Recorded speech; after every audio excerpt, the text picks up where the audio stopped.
Join Chewie and I as we learn about Star Wars 5th Edition.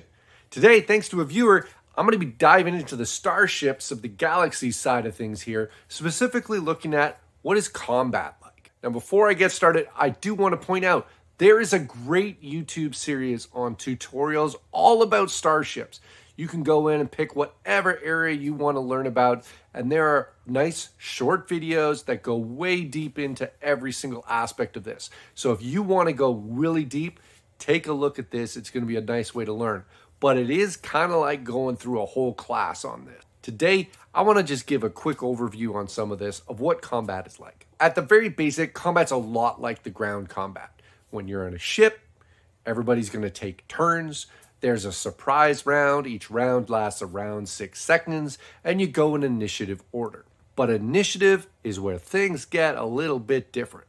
To figure out what a ship's initiative is, everybody who's on that ship rolls for initiative.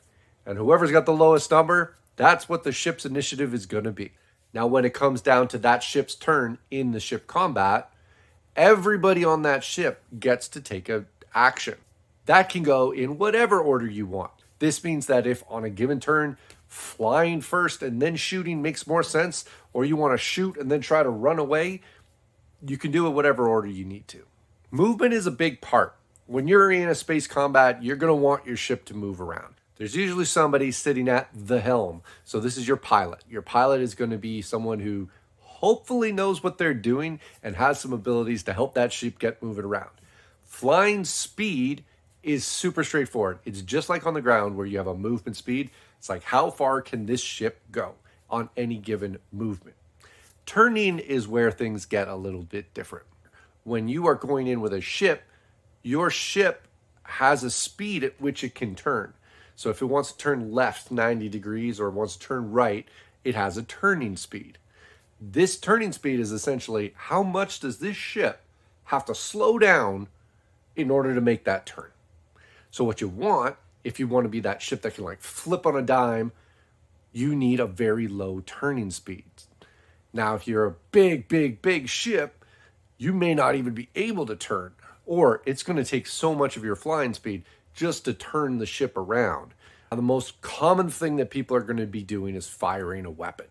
So there might be, say, a gunner's seat where somebody's sitting down there and they're firing off a gunner, and maybe you have somebody else at a console controlling a turret that's going off in a different direction. So depending on the number of weaponry that you have installed on your ship, you have that many number of attack actions that you can take. Outside of firing stuff, there's also something called a helm action, which is what your pilot is probably going to be doing. If they're trying to get away, maybe they'll take something like a run or an evade, where you're trying to give disadvantage to the enemies in hitting you while you get out of there. However, if you're in a one-on-one fight, maybe you want to do something like a dogfight, where you're trying to get more of a disadvantage to that one enemy, but be able to get off a quick attack. Another important action to note is regenerating shields. So when you're in a combat, you're taking damage to your shields, you can have somebody actually take an action to try to help your shields regenerate. Now, quickly talking about those firing attacks, like when you're firing off a blaster, it's a lot like when you do a ranged weapon attack on the ground, right? You are rolling an attack, you are trying to hit the other ship, and then you're doing damage. There are some things that are a little bit different. So for one thing, there's something called a firing arc. So if you've got a fixed kind of weapon that faces one way, it can only shoot so far, right? But you might have something like a turret that can rotate around, and it doesn't have that limitation. So you want to also equip your ship in a way so that you have some options in how you can attack. There's the concept of deployments. So different parts of the ship require different skills. Someone, for example, who gets really good at piloting a ship may not be as good at being a gunner. Or you might be a really good operator, or you could be a mechanic. In general, these deployments are very similar to like a class or an archetype, where you get to gain certain benefits and you choose different capabilities.